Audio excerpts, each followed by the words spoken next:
Welcome to Aviation Intelligence Weekly with Sarah and Mike, your guide to the aviation industry. Welcome to Aviation Intelligence Weekly.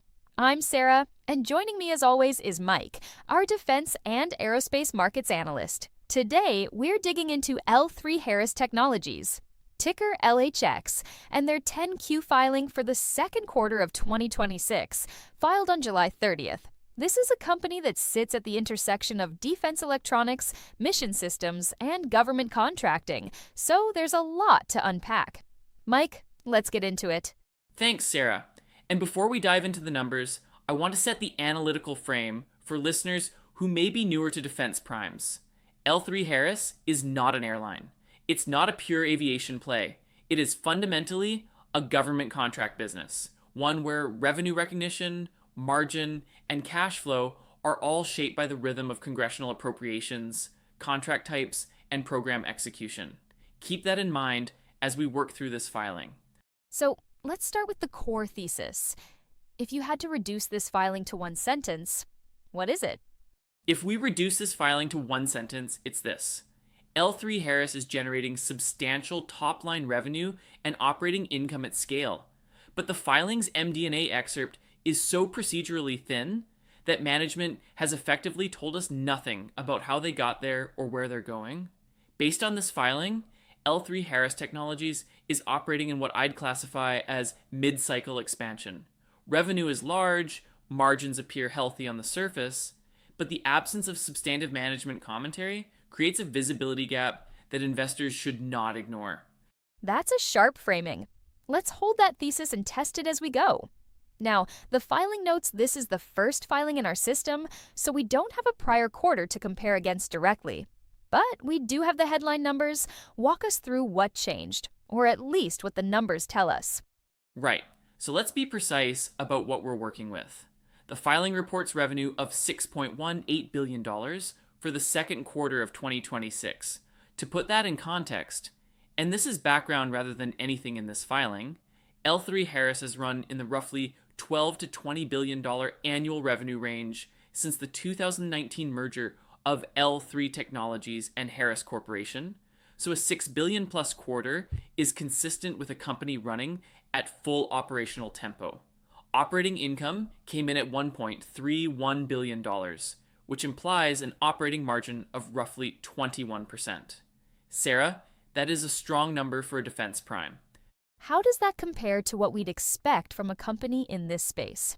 Sector context first, and I want to flag that this is outside knowledge rather than filing data. Defense prime operating margins have historically clustered in the 10 to 14% range for large diversified contractors. A 21% operating margin, if that's what the math shows here, would be at the high end of what this sector typically produces. Now, I want to be careful.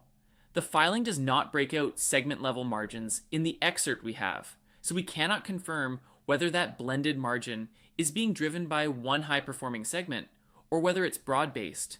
But the top-line math is notable. Net income came in at $1.11 billion, which implies a net margin of approximately 18%. Again, that's above the historical norm for this sector. So the headline numbers look strong, but you mentioned the MD&A excerpt is thin. Let's talk about what management actually said, because that's where the real signal usually lives. This is where I have to be direct with listeners. The MD&A excerpt provided in this filing is, in the words of the filing summary itself, largely procedural and administrative in nature. What we have is the tail end of the MD&A, the boilerplate compliance section. Management's actual discussion of revenue drivers, program performance, backlog, and forward outlook is referenced but not reproduced in the excerpt we're analyzing. The filing does state, and I'm quoting directly here, results of operations in our Form 10Q for first quarter 2026, which is incorporated herein by reference. That's a reference to prior period context, not a new disclosure. So management is pointing back to Q1 for context rather than providing fresh Q2 narrative? That's what the excerpt shows. And the second key management statement in the excerpt is this. Again, a direct quote. There were no material changes during second quarter 2026 with respect to our exposure to market risk. That's a narrow statement about market risk specifically, tied to the long-term debt repayment they reference elsewhere in the filing. It is not a broad operational commentary. What we can say is that management concluded, as of July 3rd, 2026, that disclosure controls and procedures were, quote, designed at a reasonable assurance level and were effective. That's a clean internal control certification. No red flags there. Let's talk about tone for a moment. When you read what's available, what's the overall register? Cautious? Confident? The tone is neutral to procedural. There is no language of alarm, no hedging around program performance, no escalated risk language. The statement that there were no material changes to market risk exposure is, in its own way, a quiet confidence signal. Management is not flagging new vulnerabilities. But I want to be careful not to overread silence. The absence of bad news in a boilerplate compliance section is not the same as a management team expressing operational confidence. The substantive commentary simply isn't in the excerpt we have.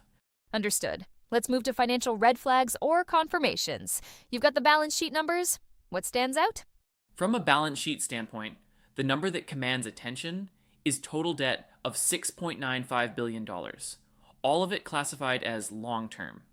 Cash and equivalents stand at $1.52 billion. So net debt, total debt minus cash, is approximately $5.43 billion. Now, let's put that in context. For a company generating $1.11 billion in net income in a single quarter, annualized, that's roughly $4.44 billion in net income. A net debt position of $5.43 billion against that earnings run rate implies a net debt to annualized net income ratio of just over 1.2 times.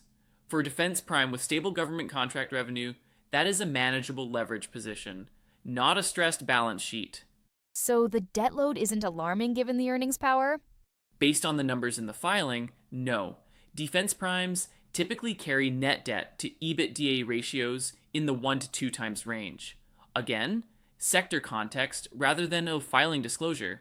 And the math here appears consistent with that. The filing also notes that long-term debt repayment occurred during Q2, which is referenced in the market risk section. That's a constructive signal. They're paying down debt, not adding to it. The causality chain here is straightforward. If earnings hold at this level and debt continues to be repaid, the balance sheet strengthens over time. The risk would be if a large fixed price contract charge or a program write-down compressed earnings in a future quarter, which would change that leverage calculus quickly. That's a good segue into risk disclosures. What did the filing flag? Here's where I have to be transparent with listeners. The filing data indicates no new or significantly escalated risk factors identified versus the prior filing. Now, that's a system-level assessment, and combined with the thin MD&A excerpt, it means we are working with limited risk disclosure granularity. What I can do is apply the defense prime analytical lens to the risks that are structurally present for any company in this space, because they are real, even if not newly escalated in this specific filing. Walk us through those structural risks. The first is fixed price contract exposure. Defense primes have been materially burned by fixed price development contracts. The most prominent recent example in the sector being Boeing's KC-46 tanker program, which generated billions in charges. That's industry background, not something disclosed in this filing. The filing does not disclose any fixed price losses or charges in Q2 2026, which is a confirmation, not a red flag, but it's a risk category investors in this space must always monitor. The second structural risk is the congressional budget environment. If Congress operates under a continuing resolution rather than a past appropriations bill, new program starts are blocked. The filing does not contain management commentary on the budget environment, so we cannot assess whether a CR is creating headwinds. That absence of commentary is itself a data point worth noting. The third risk is free cash flow conversion. Defense earnings are accrual heavy. Revenue is recognized on long-term contracts before cash is collected. The filing gives us net income of $1.11 billion, but we do not have free cash flow figures in the excerpt to confirm whether working capital is consuming or releasing cash. That FCF conversion point is critical for defense primes. Let's stay on the balance sheet and liquidity for a moment before we get to segments. On the liquidity side, $1.52 billion in cash needs to be put in proportion. The company is running at roughly $24 billion in annualized revenue if we extrapolate the quarterly figure. Call it a little over $2 billion of revenue a month. So that cash position represents roughly 3 weeks of revenue. That is a working cash balance, not a fortress balance sheet. Whether it's adequate depends almost entirely on the availability under any revolving credit facility. And that is the key question the filing excerpt does not answer. Defense primes typically maintain multi-billion-dollar revolving credit facilities as a liquidity backstop, though I'd flag that as sector context rather than something this filing confirms. The filing references long-term debt repayment but does not detail credit facility availability in the excerpt we have. From a capital allocation lens, the debt repayment activity in Q2 is a signal that management is prioritizing balance sheet health, which at this stage of the cycle is a rational posture. Let's get into segments, because for a defense prime, that's where the real story lives. What can we say about L3Harris's segment performance? This is the most significant analytical limitation of the filing excerpt we have. The substantive segment-level discussion, revenue by segment, margin by segment, backlog by segment, is in the earlier portions of the MD&A that are not reproduced in our source data. What I can tell you, and I want to be clear up front, that this is sector background rather than anything in this filing, is that L3Harris reports across several major business areas, including integrated mission systems, space and airborne systems, and communication systems. The blended operating margin of approximately 21% that we calculated from the top line numbers is, as I noted earlier, high for this sector. That could indicate that a high margin segment is carrying a disproportionate share of the earnings. But the filing excerpt does not confirm segment level margin attribution, so that remains inference, not disclosure. So, we're working with a blended picture rather than a segment-by-segment breakdown. Exactly. And for investors, that matters. A 21% blended operating margin that's driven by one high margin segment is a very different investment story than a 21% margin that's broad-based across all segments. The former creates concentration risk. The latter signals operational excellence across the portfolio.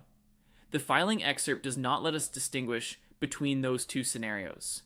What we can say is that the backlog question, total backlog, book-to-bill ratio, funded versus unfunded split, is the single most important metric for a defense prime's forward revenue visibility, and it is not addressed in the excerpt we have. Let's bring it home. What should traders and long-term investors be monitoring going forward, and where could our thesis be wrong? Let me start with what management has given us to watch. The filing confirms that as of July 3rd, 2026, internal controls are clean and market risk exposure is stable. The debt repayment activity signals active balance sheet management. Beyond that, the filing excerpt does not provide explicit guidance, key forward dates, or management highlighted metrics for investor focus. That's a real gap. For investors monitoring this name, the metrics I'd prioritize, drawn from the Defense Prime Analytical Framework, are these. First, the book-to-bill ratio. If orders are outpacing deliveries, the revenue pipeline is healthy. If book-to-bill drops below 1.0, that's a contraction signal. Second, free cash flow conversion relative to net income. If FCF is tracking at 80% or better of net income, the accrual earnings are real. If it's significantly below that, working capital is consuming cash, and the earnings quality story weakens. Third, any fixed price contract charges. A single large write-down can compress a quarter's earnings dramatically, and the sector history on this is well documented. And the counter thesis. What would prove us wrong about the mid-cycle expansion framing? Two specific scenarios would challenge the thesis. First, if the full MD&A, the portions not in our excerpt, reveals that backlog growth has stalled or that book-to-bill has fallen below 1.0 for 2 consecutive quarters, that would reframe this as a late-cycle peak rather than mid-cycle expansion. Revenue can look strong in the quarter, while the forward order book is quietly deteriorating. Second, if free cash flow for the first half of 2026 comes in significantly below the net income run rate, say FCF conversion below 60%, that would indicate working capital is absorbing cash at a rate that makes the earnings quality story less compelling than the headline net income suggests. Either of those data points would require us to revise the thesis. And revisiting that thesis, does the full weight of what we've analyzed today confirm, weaken, or modify it? It modifies it slightly. The headline financials, $6.18 billion in revenue, $1.31 billion in operating income, $1.11 billion in net income, manageable net leverage, are consistent with a company in mid-cycle expansion. The balance sheet is not stressed. Debt is being repaid. Internal controls are clean. But the near total absence of substantive management commentary in the MD&A excerpt means we are flying partially blind on the operational narrative. The thesis holds on the numbers, but it carries a higher than normal uncertainty band because we cannot confirm backlog health, segment margin attribution, or FCF conversion from the filing excerpt alone. From a valuation framing perspective, at these margin levels, this equity is priced like a high-quality defense prime executing well. But the market is implicitly assuming the operational narrative behind these numbers is as clean as the headline figures. If the full filing reveals cracks in backlog or cash conversion, that assumption gets tested. Mike, that's a thorough and grounded read of a filing that gave us less to work with than we'd like. The key takeaway for our listeners: strong headline numbers, manageable balance sheet, but a substantive analytical gap where the operational narrative should be. Watch the book-to-bill, watch FCF conversion, and watch for any fixed-price contract disclosures in the full filing. Well said. And for listeners who want to go deeper, the full 10Q is publicly available through the SEC's EDGAR system. The excerpt we analyzed today is the tail end of the MD&A.